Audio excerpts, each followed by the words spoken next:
Jadi ini bikin takut, bikin ngeri.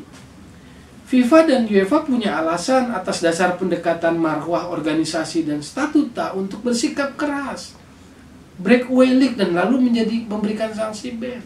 Punya dasar untuk itu. Tapi ketika kalau ancaman, konsekuensi resiko itu diambil, dibeli oleh ke-12 klub elit ini, kan ngeri.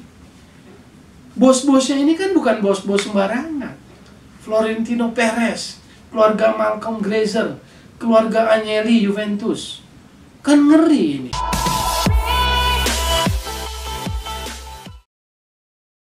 Oke, kembali lagi di Gojek Bung Toel. Kali ini sesuai permintaan, banyak saran, tolong membahas tentang isu yang sedang jadi topik paling hangat, paling aktual, yaitu tentang European Super League atau Liga Super Eropa.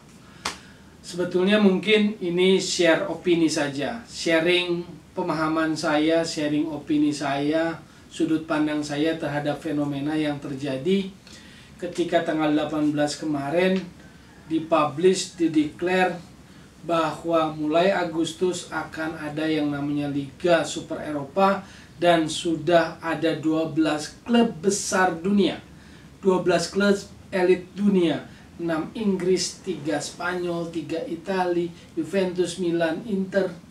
Lalu di Spanyolnya ada Real Madrid, Barcelona, Atletico. Di Inggrisnya ada 6, 2 Manchester, Liverpool, Chelsea, Arsenal, Spurs. Luar biasa ini, sangat mengagetkan. Kenapa? Karena terjadinya di Eropa, epicentrum sepak bola dunia. Jadi saya pilah-pilah aja, bikin sederhana biar tidak jadi bias, tidak membuat bingung banyak pemikiran. Yang pertama, kalau itu semata-mata dorongannya, motivasinya persoalan uang, persoalan bisnis, itu yang membuat saya agak miris. Maskul, kalau bahasa Indonesianya kan ada ya, miris lah. Saya selain miris, campur aduk sebetulnya, dan ada rasa takut. Ngeri lihat perkembangan atau menatap segala kemungkinan yang terjadi karena fenomena ini di sepak bola. Jadi kenapa saya bilang miris? Karena begini, yang pertama, bahwa saya paham sepak bola profesional adalah soal bisnis, tapi yang membedakan bisnis sepak bola dengan bisnis di area lain adalah bisnis sepak bola tidak pernah pure bisnis, karena ada aspek sportingnya, ada aspek sepak bolanya, ada aspek olahraganya, yang artinya ada nilai-nilai olahraga di sana. Dan bagi kehidupan manusia, kenapa olahraga itu menjadi kebutuhan? Karena itu adalah ruang terbuka, ventilasi ketika kehidupan di area lain, sosial, ekonomi, politik, terasa pengap, terasa sumpek, maka pelariannya olahraga lah. Di olahraga lah kita mendapatkan nilai-nilai yang kadang misalnya tentang heroik, tentang perjuangan melampaui batas, never give up, dan sebagainya.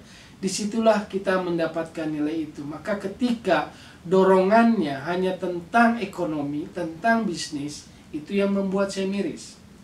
Saya sepakat bahwa koreksi perlu dilakukan terhadap pelaksanaan Liga Champion kepada UEFA misalnya, apalagi mereka adalah 12 klub elit. Orang-orangnya juga yang sangat disegani, bukan orang-orang biasa saja pemimpinnya. Jadi saya sepakat kalau mereka harus koreksi pelaksanaan Liga Champion termasuk pembagian jatah keuntungannya secara tegas. Tetapi kalau kemudian mereka membentuk liga sendiri di luar sistem, ini yang menurut saya nggak klop, nggak pas. Kenapa? Makanya kita jangan heran ketika FIFA dan UEFA meresponnya sangat keras, sangat strike, sangat langsung, sangat tegas, bahwa mereka akan memberikan sanksi. Klub pemain akan di-ban yang terlibat di Liga Super Eropa. Kenapa? Karena di mata mereka itu adalah pelanggaran breakaway league, dan itu adalah salah satu yang tabu dalam aturan, dalam marwah, dalam statutanya FIFA maupun juga UEFA dan konfederasi-konfederasi lain. Makanya kan keras langsung responnya.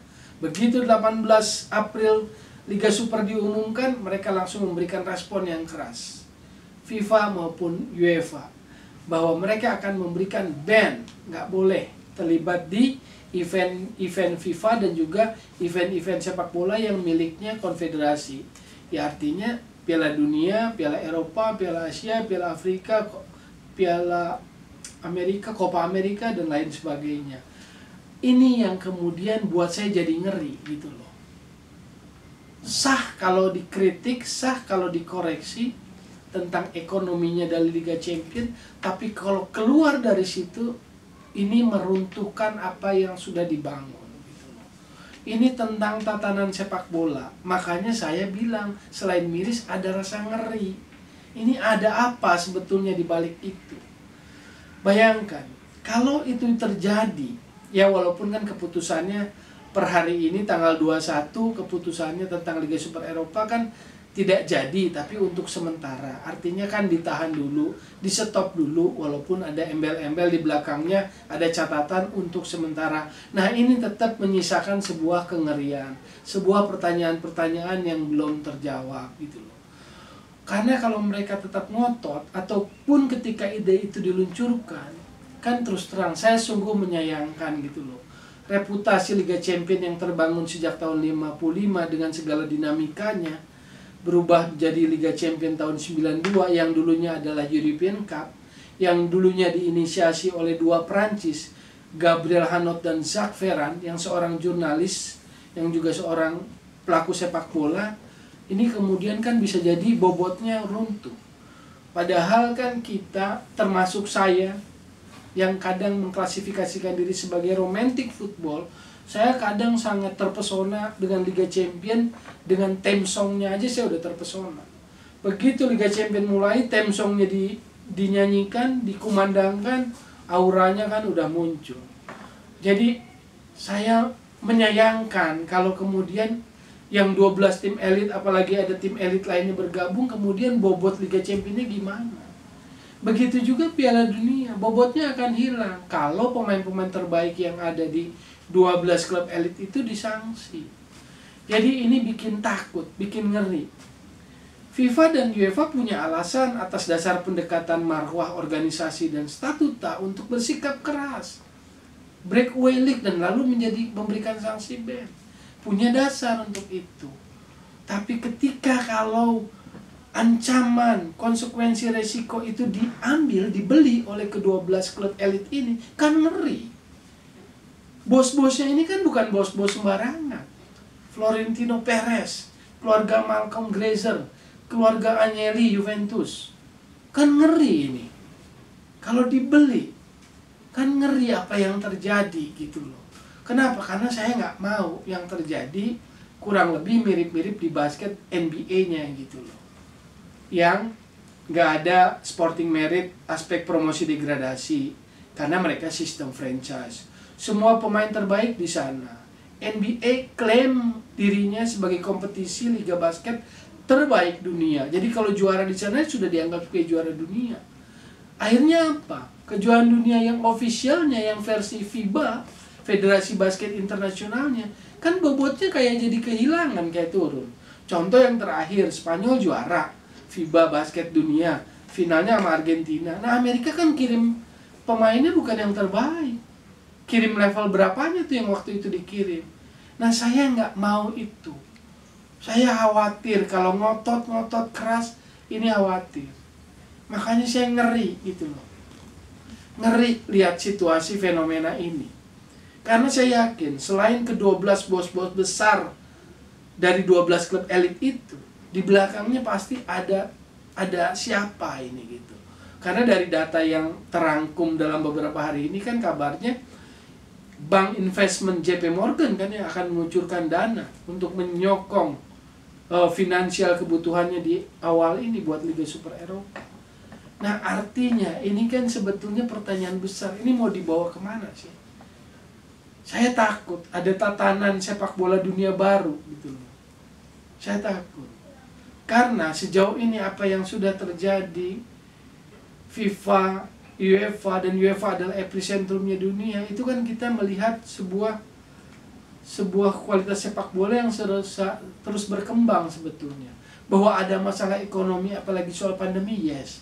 Tapi apakah ia serta-merta membuat liga tersendiri yang eksklusif di luar sistem? Ini yang bikin miris. Ini yang bikin ngeri.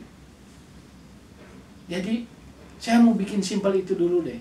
Bahwa ada kekecewaan dengan UEFA, dengan Liga Champion pelaksanaan masuk akal. Apalagi sejak Presiden UEFA yang sekarang Alexander Ceferin memang asasnya gaya kepemimpinannya memang seperti pemerataan. Karena sejak awal dia campaign untuk jadi Presiden UEFA sejak tahun 2016, memang dia punya target ingin mengurangi, mereduce gap antara klub elit dengan klub kecil. Jadi makanya kemudian kita lihat ada perubahan-perubahan format, termasuk perubahan format Liga Champion mulai 2024, yang menurut saya itu juga tidak tepat, wajib dikoreksi gitu loh. Tapi apakah koreksinya harus membuat liga sendiri yang semata-mata dorongannya adalah tentang itu? Itu yang buat saya bikin miris dan ngeri gitu loh. Jadi sepak bola itu memang terus berkembang, tapi dia akan berjalan dengan baik kalau semuanya ada taat pada aturannya. Tinggal perilaku-perilaku korupnya aja yang harus diberantas, menurut saya seperti itu. Nah, sekali lagi ini hanya sekedar sharing opini saya, pemahaman saya dengan perkembangan terakhir isu yang menjadi hangat tentang European Super League, Liga Super Eropa. Semoga bisa sedikit mencerahkan. Sekali lagi, tidak bosan untuk mengingatkan, jadi solusi bukan polusi sepak bola, tetap digocek, Bung Toel.